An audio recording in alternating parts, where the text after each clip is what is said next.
Hey there, interwebs, and welcome back to How Fascinating. Weird question, which animal has the most testicles? I'm not asking who's got the biggest or whose testicles are the highest percentage of their biomass or which species has the most in total. I want to know what animal has the most testicles per capita.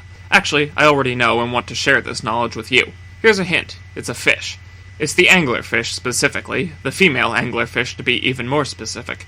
Confused? Then allow me to explain. Female anglerfish, much like the land-dwelling pickup truck, do not begin life with testicles, but, like life itself, nuts find a way. In a previous episode of How Fascinating and Russell's Guide to Monsters, Part 8, we discussed chimeras. Not just mythological hybrids, but real-life ones as well, which possess cells of different genotypes, such as Lydia Fairchild, whom genetic testing incorrectly showed not to be the mother of her own kids. Another human chimera is technically anyone who's received a donated organ or blood. They're what are known as graft chimeras, which you mostly see only in plants and transplants. If you're not that into horticulture, like a nerd, grafting plants is when you take part of one plant and join it to another so they'll grow together. That's actually where most of your apples come from, because it turns out that genetically the apple does fall far from the tree, but this video is supposed to be about fish, not apples. The female anglerfish is a special lady, and a special kind of chimera, too. She's another animal graft chimera, but unlike organ recipients, this is the norm for her species. To understand how the females nut up or shut up, you first have to start with the males. They're small. Really small. In fact, the males of the species Photocoronus spinoceps are less than 8 millimeters or 3/10 of an inch in length, which debatably makes them the smallest mature vertebrates in existence. I say debatably because the females are bigger, much bigger, about 2 inches long, making them more than 6.5 times longer.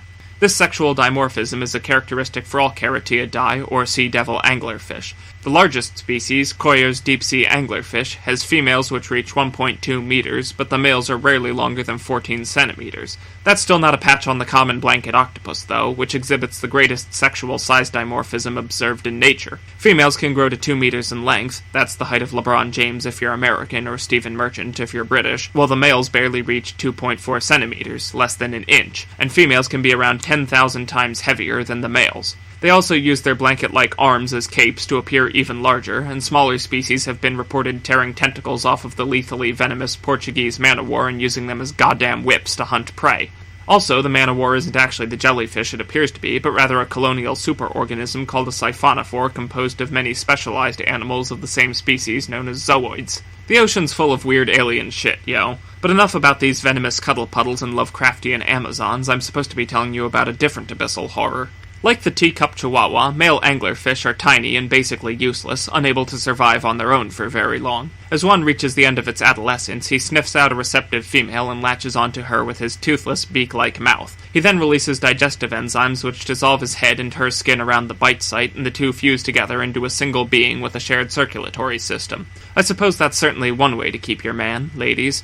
As he continues to reach sexual maturity, what's left of the male, such as his eyes, heart, and brain, atrophy and wither away, with the exception of his testicles, which develop until he's nothing more than a pair of brainless gonads for his mate. #feminism? At this point, we now have a completely hermaphroditic creature in the form of a female anglerfish with a pair of testicles. That's weird, but 2 cojones is pretty much the standard number in nature, for males anyway. What gives anglerfish the numerical lead is the fact that this process can happen more than once, leading to these ladies being adorned with enough testicles to make any Sazae Oni proud. This one has her own built-in harem of 2, which I'm going to rule as nature's shittiest MFM threesome, and other specimens have been found in the wild with the remains of as many as 8 males attached for a total of 16 testicles. Dang! That makes the deep-sea anglerfish the testicle queen of the animal kingdom, with a collection of nuts that make a red squirrel green with envy.